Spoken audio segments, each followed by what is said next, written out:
Okay, time for another ID class. If you don't know why I'm doing this, if you haven't watched the others, I teach part-time in a college. I teach high school guys, and yeah, they're not going to school right now because of the virus.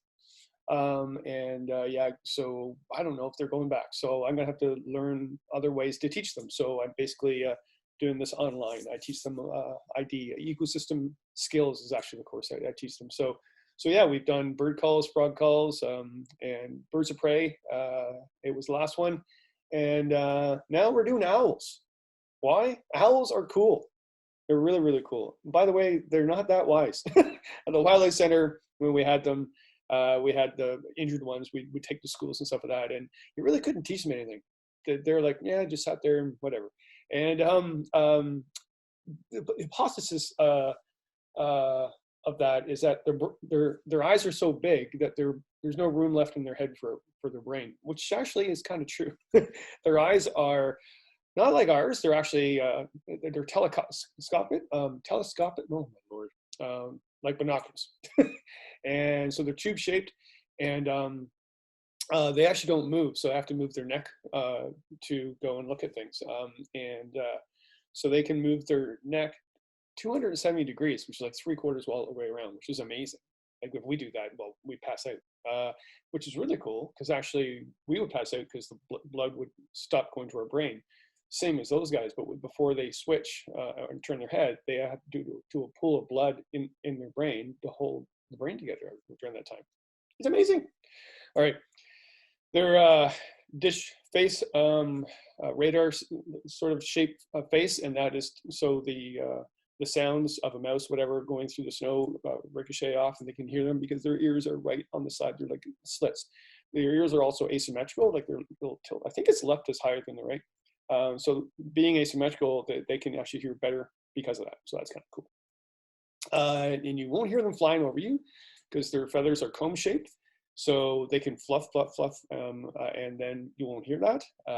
And also, oh man, they're so fluffy. If you actually saw an owl, especially a great gray owl, I'll get to in a minute, without feathers, they're like really, really skinny. Actually, the great gray owl, I'll get to the second one here. He's supposed to be the biggest owl, but if you saw him naked, he'd be really small. But their feathers are so fluffy, and why they're so fluffy is it makes them more buoyant. So when they're flying towards a prey, the prey won't hear them. Cool. Anyway, blah, blah, blah, blah. The barred owl. He is a boreal species, and he's the one that you hear behind your tent at night. If you're in a Algonquin Park or you're on a canoe trip in Ontario, or yeah, they have a huge range actually across Canada. So let's hear the call first. I'll go over the description. All right. Who cooks for you? Who cooks for you all? I gotta get a better call than that.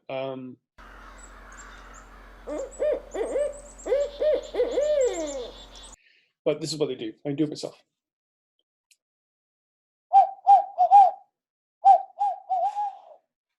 So who cooks for you? Who cooks for you all? And yeah, that's a really, a lot of people think that's the great horned owl making that call. Great horned owl call is pretty boring. It's like hoot, hoot, hoot. Nothing at all like this guy. He's about this big, and you can get him confused with the great gray owl. Well, not really. Great gray owl is huge compared to this guy, but he looks similar. He's got that molten chest, that brownish and white, then some black flecks on the front. But it's that dish face that's really obvious, and the black eyes. So color of eyes too. So if an owl's eyes are blackish brown, that means they're nocturnal. They only hunt at night. If they're orange, they actually prefer to hunt at twilight. And if they're yellow, they can do both night and day. And there's some owls that do that. What is that word for that? Diurnal, I think, to do both. Anyway, so this guy, the blackish eyes, brownish eyes, I guess they say. And all right, next one. And this site, by the way, I'm using again is the Cornell Lab bird species, and it's a fantastic site, really, really good site. All right, great gray owl. So he's boreal.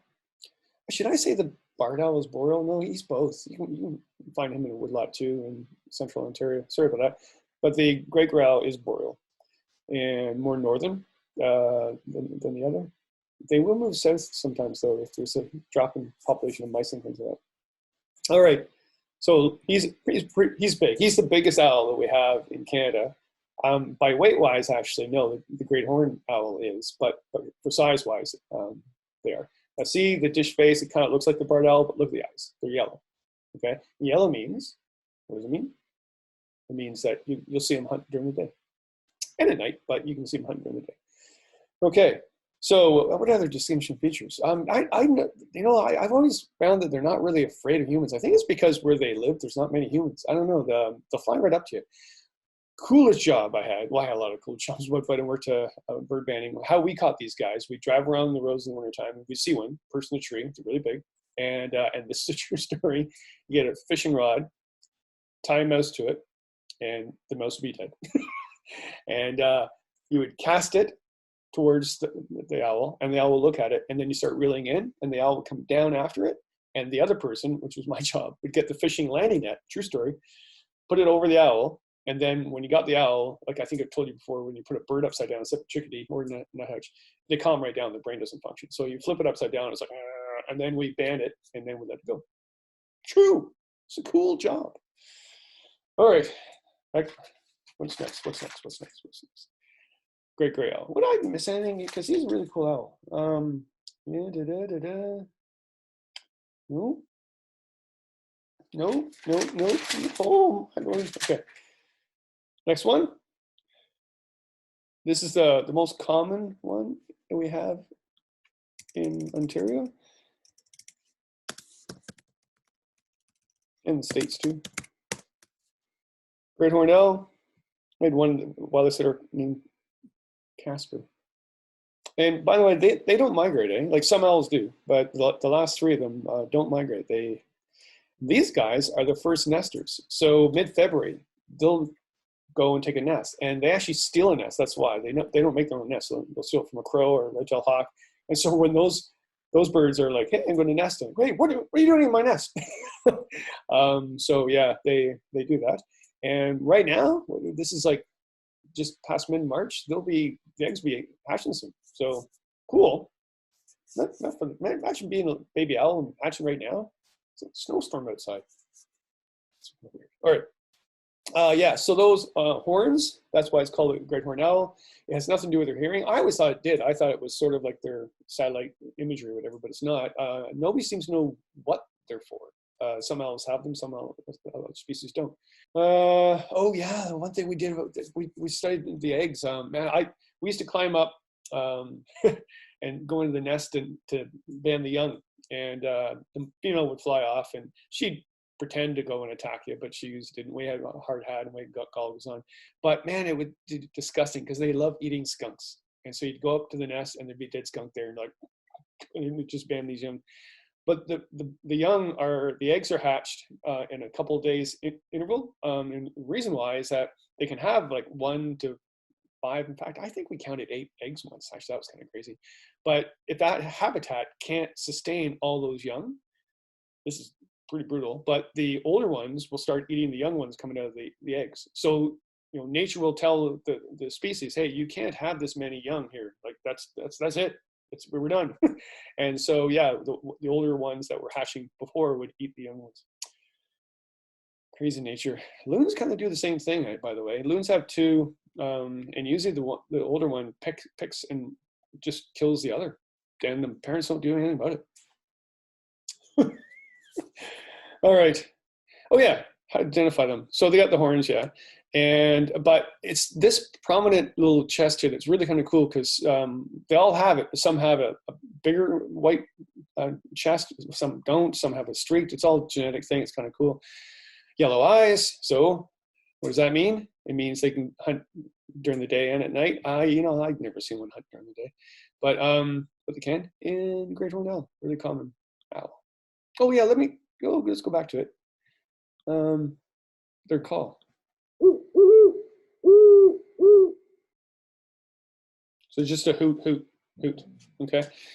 We would attract them too, and this is a great thing to do right now. Go out in the woods, do an owl prowl, and do the call. You know, or you can buy those owl calls, but just go, and they'll fly in because they're like, "Hey, what are you doing in my territory?" Or, "Do you want to mate?" They actually are very vicious birds. Great horned owls are very predacious on other birds, like owls. Barred owls are terrified of them. Okay. Let's do the snowy owl. Those are really nice. And if you live in southern Ontario or southern Canada, and you've seen a snowy owl, you're like, wait a minute, aren't they northern species? Yeah, they are, up in the Arctic, James Bay sort of area. And why they have feathers all the way to their over their talons is that they're ground nester. There's no trees up there. But when there's a lemming depopulation up there, they'll move south and go hunt at places like the Toronto Airport. We actually caught a whole pile of them at the Toronto Airport. Toronto Airport was a big, huge, wide open space, so it kind of matches their habitat, right? So the yellow eyes, and the male is pretty much white. The female and the juvenile have black flecks in it. Okay, I don't know what their call is. I've never heard one who caught lots of them.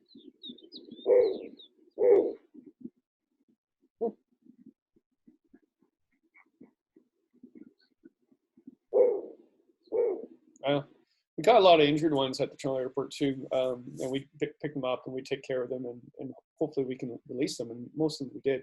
But we actually would raise money for the center by letting someone release it. So again, we put the bird upside down so it's like calm as ever.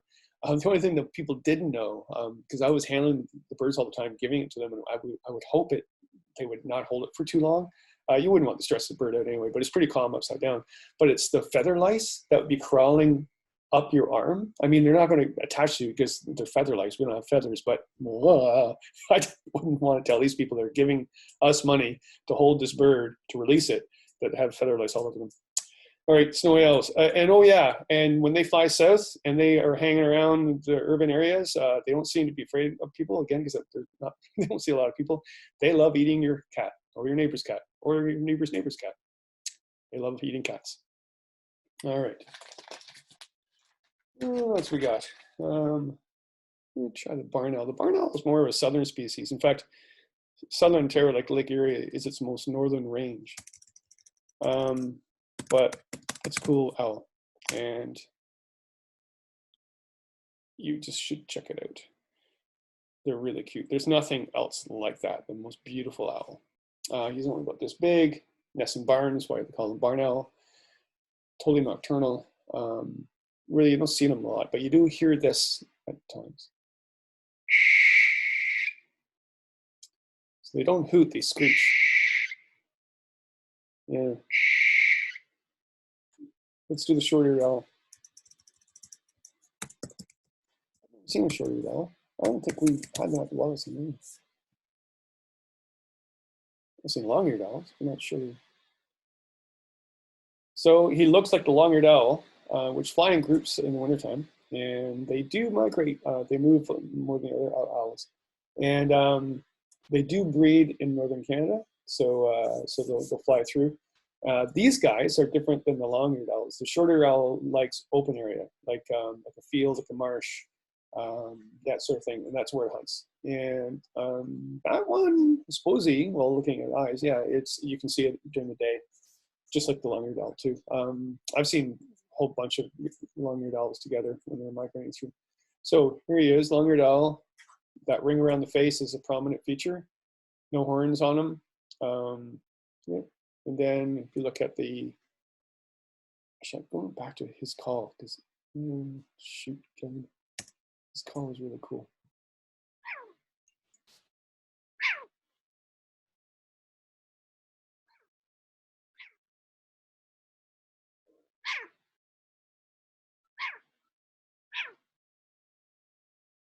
That's a weird call, eh?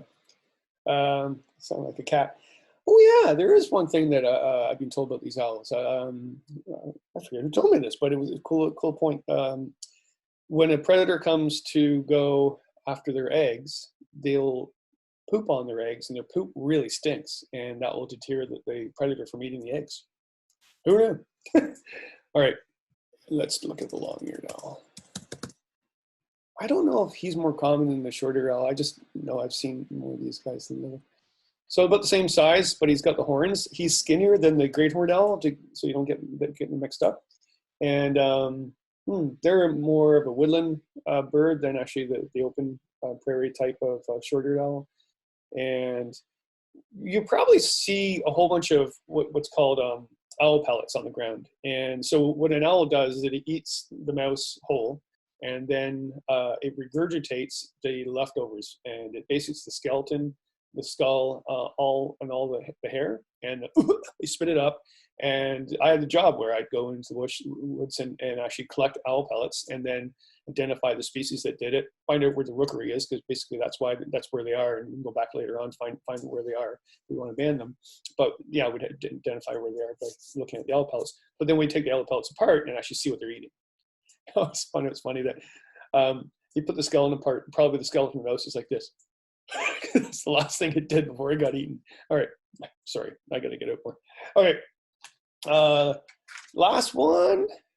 There's a few more other species, but these are the most common ones. So is northern hawk owl. Actually, this is not common. I put this on here because I have yet to see one of these in my life, and I've been really trying.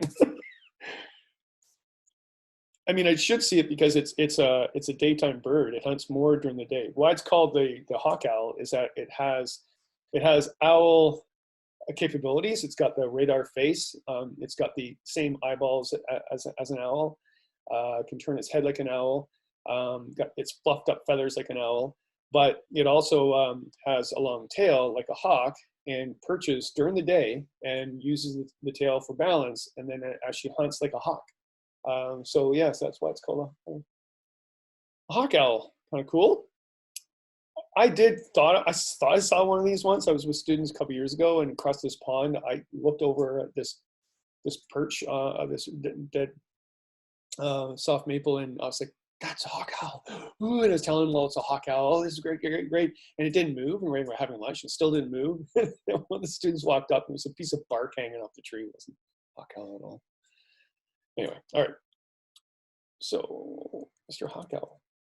All right. That's all the owls I got. It's going to be a quick test for you. I'm going to do the quiz. And, oh yeah, their calls, sorry.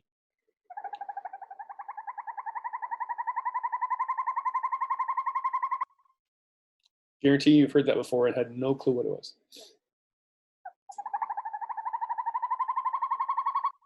All right, let's do the test. Are you ready? Are you ready? Let me pause this and I'll get the test ready. Okay, here's the quiz. Don't cheat.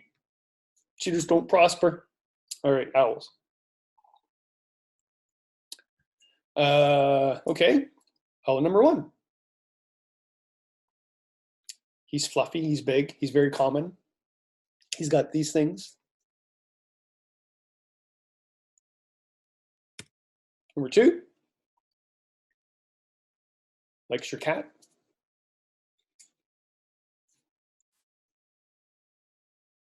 You see right there, that's a female or a juvenile, but I think it's a female. Number three,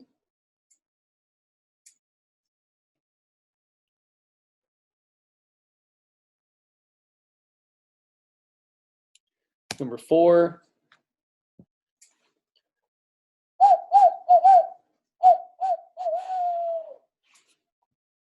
who cooks for you? Who cooks for you all? Number five, gathers in groups, skinny, not puffed up as much.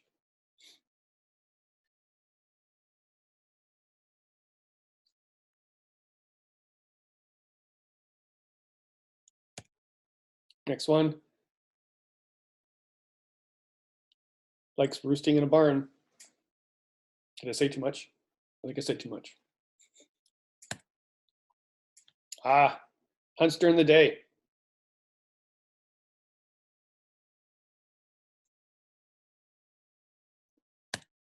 And the last one, he's got little ears, little tiny ears. Hunts in open area too. Okay. And the bonus question. What was Harry Potter's owl? What species was it? Aha! All right. Ready to take them up? All right. Ready to take them up? Okay, here we go. Number 1, great horned owl. Number 2, snowy owl. Number 3, great gray owl. Yellow eyes, not black. Next one is a barred owl, B-A-R-R-E-D, spelling counts. Next one, long-eared owl. Next one, barn owl. Next one, hawk owl, northern hawk owl. I think that's a proper term. And shorter owl. And I believe it was a snowy owl. Was it? That was Harry Potter's? I should Google it, but I'm pretty sure it was a snowy owl. I forget this name now. Gosh. All right. Maybe I should watch that movie today while we're in isolation. All right. Thanks for coming out, and I'll have more of these for you. I hope you're enjoying them. I'm enjoying doing them too, and hopefully this works for the students. In theory, what's going to happen is when they go back to school, they're going to be getting all these tests that I'm making up, and yeah. And I actually do have ways to get them to do wildlife observation and things like that on their own. So they're not just going to do these ID tests. They're going to do a lot more. Just can't really go anywhere, right? All right, bye.